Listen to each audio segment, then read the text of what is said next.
வணக்கம் and welcome to delight cinemas. இன்னைக்கான இந்த அப்டேட்ஸ் வீடியோவில் ஃபஸ்ட்டு நம்ம பார்க்க போகிற அப்டேட் எந்த படத்தை பற்றி அப்படின்னு பார்த்தீங்கன்னா தக் லைஃப். இன்னைக்கு தக் லைஃப் படத்திலிருந்து படத்தோடைய செகண்ட் சிங்கிள் சுகர் பேபி சாங்கை அஃபிஷியலாக ரிலீஸ் பண்ணியிருக்காங்க. ஸோ நீங்கள் இந்த சாங் கேட்டுட்டிங்களா, எப்படி இருந்துச்சு அப்படிங்கிறத கமெண்ட் செக்ஷனில் சொல்லுங்கள். என்னை பொறுத்த வரைக்கும் இந்த சாங் வந்து பயங்கரமாக இருந்துச்சு அப்படின்லாம் சொல்ல முடியாது, நார்மலாக வந்து இருந்தது. பட் இந்த சாங்கில் த்ரிஷாவுடைய கேரக்டரை வந்து ரிவீல் பண்ணியிருக்காங்க. த்ரிஷா வந்து இந்த படத்தில் ரங்கராய சக்திவேல் நாயக்கருடைய சுகர் பேபி அப்படிங்கிறது முன்னாடியே நமக்கு தெரிய வந்துருச்சு அப்படின்னாலும் இந்த பாட்டில் அவங்களுடைய பேர் வந்து பார்த்தீங்கன்னா இந்திராணி. அவங்க வந்து ஒரு சிங்கர் அப்படிங்கிறதுமே ரிவீல் ஆயிருக்கு. ஸோ அவங்க வந்து இந்த பாட்டு பாடுற மாதிரி ரெக்கார்டிங் ஸ்டுடியோலேருந்து பாடுற மாதிரி ஒரு ஷாட் வந்து காட்டப்படுது. அண்ட் இவங்க டான்ஸ் பண்ணுறதுமே வந்து பார்த்தீங்கன்னா ஷூட் பண்ணிக்கிட்டு இருக்காங்க அப்படிங்கிறதுமே வந்து காட்டுறாங்க. ஒரு ஷாட்டில் ஒரு லேப்டாப் ஸ்க்ரீனில் sugar baby by singer Indrani அப்படின்னு போட்டு பிராக்கெட்டில் அஃபிஷியல் மியூசிக் வீடியோ அப்படின்னு போட்டு இந்த வீடியோ ப்ளே ஆகிட்டு இருக்கிற மாதிரி வந்து காட்டப்படுது. ஸோ மேபி இந்த படத்தில் த்ரிஷா கேரக்டருடைய இன்ட்ரோ சாங்காக கூட இந்த சாங் இருக்கிறதுக்கு வாய்ப்புகள் இருக்குது. அண்ட் இந்த படத்தோடைய கதையில் இவங்க வெறும் சுகர் பேபியாக மட்டும் வந்துட்டு போக போகிறாங்களா, இல்லை அதை தாண்டி நம்ம ஏற்கனவே ட்ரெய்லர் பிரேக் டவுனில் சொன்ன மாதிரி வேறு சில விஷயங்கள் இவங்களுடைய கேரக்டரில் வந்து இருக்க போதா, மறைமுகமாக சில விஷயங்கள் இவங்க பண்ணுற மாதிரி காட்ட போகிறாங்களா, எப்படி இருக்க போகுது அப்படிங்கிறது சீக்கிரமே நமக்கு தெரிய வரும். தக் லைஃப் படத்தோடைய ஃபர்ஸ்ட் சிங்கிள் ஜிங்குச்சா சாங்கில் பார்த்தீங்கன்னா ஆக்டர் சானியா மல்ஹோட்ரா அவங்க வந்து அப்பியர் ஆயிருப்பாங்க. ஓகே, அவங்களுமே இந்த படத்தில் நடிச்சிருக்காங்க போல அப்படின்னு பார்க்கும்போது அவங்க வந்து இந்த படத்தில் நடிக்கல, வெறும் அந்த சாங்கில் ஒரு கேமியோ அப்பியரன்ஸ் மட்டும் தான் கொடுத்துருக்காங்க. இதை மணிரத்னமே அஃபிஷியலாக வந்து கன்ஃபார்ம் பண்ணியிருக்காரு. தக் லைஃப் படத்துக்கான சென்சார் ப்ராசஸ் முடிஞ்சிருச்சு. படத்துக்கு UA சர்டிஃபிகேட் கொடுக்கப்பட்டிருக்கு. படத்தோடைய டோட்டல் டியூரேஷன் வந்து 2 hours 45 minutes. அண்ட் இப்போ தக் லைஃப்கான ப்ரொமோஷன்ஸ் பேக் டு பேக் நடந்துகிட்டு இருக்கு. நார்த் இந்தியா ப்ரொமோஷன்ஸ் வந்து மூவி டீம் ஸ்டார்ட் பண்ணியிருக்காங்க. அண்ட் நார்த்தில் தக் லைஃப் வந்து பார்த்தீங்கன்னா வெறும் சிங்கிள் ஸ்க்ரீன்ஸ் மட்டும் இல்லை, மல்டிப்ளெக்ஸ்லுமே வந்து ரிலீஸ் ஆக போகுது. ஏன்னா OTT டீல் வந்து 4 weeks இல்லை 8 weeks டீல் தான் இவங்க நெட்ஃப்ளிக்ஸில் சைன் பண்ணியிருக்காங்க. ஸோ அதனால அங்கேயுமே வந்து ஒரு வைடர் ரிலீஸ் வந்து நம்ம எதிர்பார்க்கலாம். படம் நல்லா இருந்து அங்கே இருக்கிற மக்களுக்கு இந்த படம் பிடிச்சிருந்ததுன்னா கண்டிப்பாக நார்த்லேருந்துமே ஒரு நல்ல நம்பர்ஸ் வரும். தக் லைஃப்க்கு அடுத்து கமல்ஹாசன் அடுத்து நடிக்க போகிற படம் KH237. இந்த படத்துக்கான ஷூட்டிங் பார்த்தீங்கன்னா ஜூன்லேயே ஸ்டார்ட் பண்ண போகிறதா இப்போ லேட்டஸ்ட்டாக ஒரு நியூஸ் கிடச்சிருக்கு.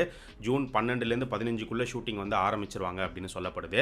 அண்ட் இந்த ப்ராஜெக்டை பொறுத்த வரைக்கும் ரொம்பவே ஃபாஸ்ட்டாக எடுத்து முடிக்க போகிற ஒரு படம். 2 to 3 monthsக்குள்ளே மொத்த ஷூட்டிங்குமே முடிச்சிருவாங்க அப்படிங்கிற ஒரு நியூஸ் கிடச்சிருக்கு. ஒரு கம்ப்ளீட் ஆக்ஷன் த்ரில்லர் ஃபிலிமாக இந்த படம் வந்து இருக்க போகுது. வர ஆகஸ்ட் 14 ஒரு பெரிய கிளாஷ் வந்து இப்போ அஃபிஷியலாக கன்ஃபார்ம் ஆயிடுச்சு. ஒன்று கூலி, இன்னொன்று வந்து வார் 2. வார் 2வும் ஆகஸ்ட் 14 தான் வரப்போகுது அப்படிங்கிறது முன்னாடியே தெரிஞ்ச ஒரு நியூஸ் தான். பட் நேத்தி வார் 2 மூவி டீம் வந்து அஃபிஷியல் ட்ரெய்லர் ரிலீஸ் பண்ணி இண்டிபெண்டன்ஸ் டே ரிலீஸை வந்து கன்ஃபார்ம் பண்ணியிருக்காங்க.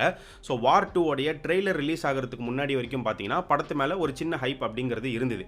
ஜூனியர் NTR, ஹிருத்திக் ரோஷன் 2 பேரும் சேர்ந்து நடிச்சிருக்காங்க. YRF ஸ்பை யூனிவர்ஸில் வரக்கூடிய ஒரு படம். இந்த மாதிரிலாம் ஒரு ஹைப் இருந்தாலுமே ட்ரெய்லர் ரிலீஸ் ஆனதுக்கப்புறம் பொதுவாக ஒரு ட்ரெய்லர் ரிலீஸ் ஆகுதுன்னா படத்துக்கான ஹைப்பை வந்து இன்க்ரீஸ் பண்ணணும். ஆனால் வார் 2 ட்ரெய்லர் அப்படி எதுவுமே பண்ணலை. ஒரு பெரிய டிசப்பாயின்மெண்ட்டை தான் வந்து கிரியேட் பண்ணியிருக்கு. ஏன்னா ட்ரெய்லர் பார்த்த எல்லாருமே சொல்லக்கூடிய விஷயம் என்ன அப்படின்னு பார்த்தீங்கன்னா ட்ரெய்லர் வந்து ரொம்பவே சுமாராக இருக்குது, அந்தளவுக்கு இம்ப்ரெசிவாகவே இல்லை அப்படிங்கிற மாதிரி தான் கமெண்ட்ஸ் எல்லா பக்கமும் வந்துட்டு இருக்கு. அண்ட் அது மட்டும் இல்லாமல் ட்ரெய்லரில் VFXும் வந்து பார்த்தீங்கன்னா ரொம்பவே புவராக தான் இருந்துச்சு. ஏன்னா இது வந்து ஒரு ஹை பட்ஜெட் ஃபிலிம்.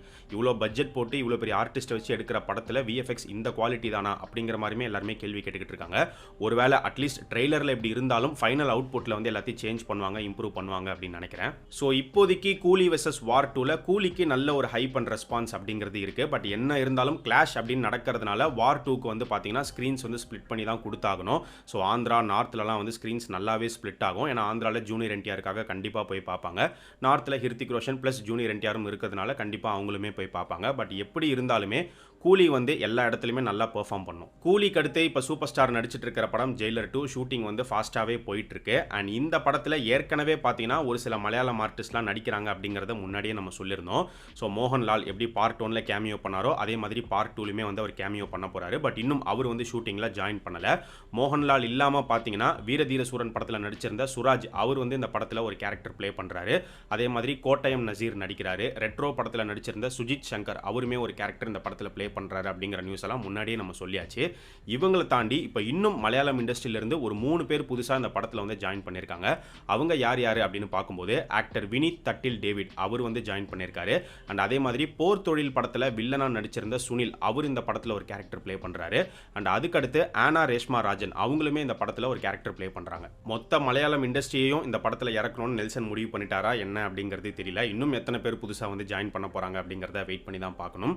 தமிழ்ல இருந்து பார்த்தோம் அப்படின்னா பக்ஸ் அவர் வந்து இப்போ ரீசெண்டாக டூரிஸ்ட் ஃபேமிலியில் ஒரு போலீஸாக ப்ளே பண்ணியிருப்பாரு, பார்த்துருப்பீங்க. ஸோ அவரும் இந்த ஜெயிலர் 2ல நடிச்சிருக்காரு. ரொம்ப ஒரு சின்ன கேரக்டர் தான், ஆனால் ஒரு நல்ல கேரக்டர் அப்படிங்கிற மாதிரி அவரே சொல்லியிருந்தாரு.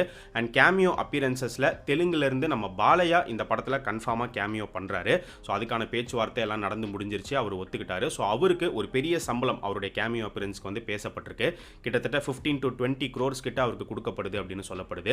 அவர் வரக்கூடிய சீன் வந்து பார்த்தீங்கன்னா ஒரு 5 to 10 minutes கிட்ட இருக்கும். அதில் வந்து ஒரு ஃபைட் சீக்வன்ஸ் ஒன்று இருக்கு அப்படிங்கிற ஒரு நியூஸும் கிடைச்சிருக்கு. வாடிவாசல் படம் முடிஞ்சதுக்கு அப்புறமா வெற்றிமாறன் மறுபடியும் தனுஷ் கூட சேர்ந்து ஒரு படம் பண்ண போறாரு. வேல்ஸ் தான் தயாரிக்க போறாங்க அப்படிங்கிற நியூஸை முன்னாடியே நம்ம சொல்லியிருந்தோம். ஆக்சுவலாக அந்த ப்ராஜெக்ட்ல வந்து ஒரு டவுட்டும் இருந்தது. ஏன்னா ஏற்கனவே விடுதலை படத்தோடைய ப்ரொடியூசர் ஆர்எஸ் இன்ஃபோடெயின்மெண்ட்டோடைய தயாரிப்பில் வெற்றிமாறன் தனுஷ் இவங்க 2 பேரும் சேர்ந்து ஒரு படம் பண்ண போறாங்க அப்படிங்கிறத முன்னாடியே ஆர்எஸ் இன்ஃபோடெயின்மெண்ட் ஒரு ஸ்டேட்மெண்ட்டாவே அஃபிஷியலாக வந்து ரிலீஸ் பண்ணியிருந்தாங்க.